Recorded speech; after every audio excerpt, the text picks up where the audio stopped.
大家问千万字，大家要和大家做伙来捌一日。明仔载就是儿童节、囡仔节，真侪所在拢会办活动，由囡仔头王、囡仔王带囡仔来耍。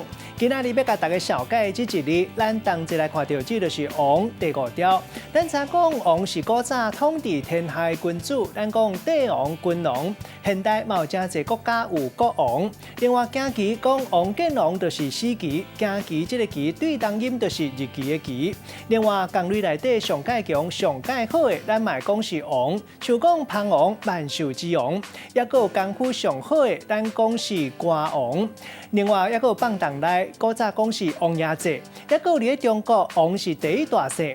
前几年，连咱台湾嘛有统计，王是第6大姓。带大家做伙来小解这两个词。头一个就是囡仔头王，意思是讲伫咧囡仔内底做带头的人，嘛会当讲是囡仔王、囡仔头。